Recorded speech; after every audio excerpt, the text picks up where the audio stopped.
5, 4, 3, 2, 1, start. Learned senior counsel for the appellants raised twofold arguments.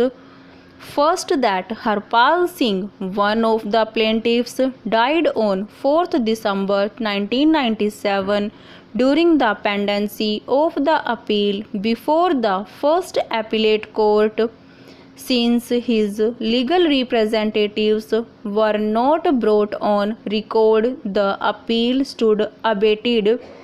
Consequently, the High Court could not have entertained the second appeal and reversed the judgment and decree passed by the First Appellate Court. Second, Clause 9 of the lease did not mean that if the rent for 1 year was not paid, the lease will stand terminated, but only that the lessor would get a right to eject the lessee. It was further argued that the defendant had not placed on record the pleadings of the previous litigation, which alone would determine whether the subsequent proceedings were barred by the principles of res judicata. It was argued that the issue before the reference court was restricted to the entitlement of payment of compensation on acquisition of leasehold rights.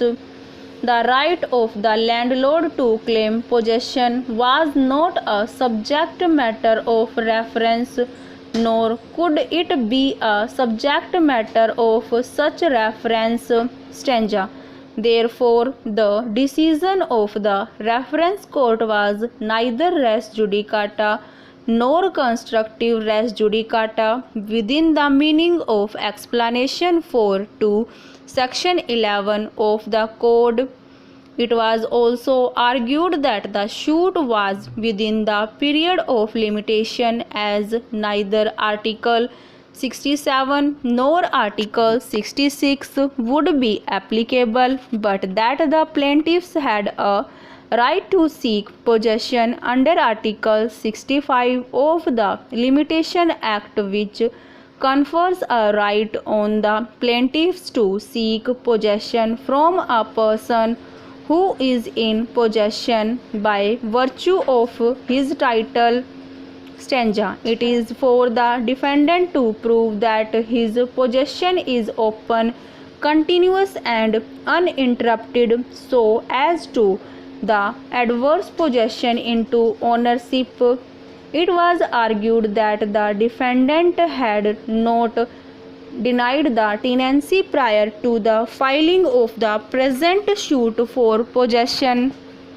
Since the defendant continued to be in possession after the expiry of lease without any payment of rent, the possession of the defendant was not that of a tenant holding over, but that of a tenant at sufferance.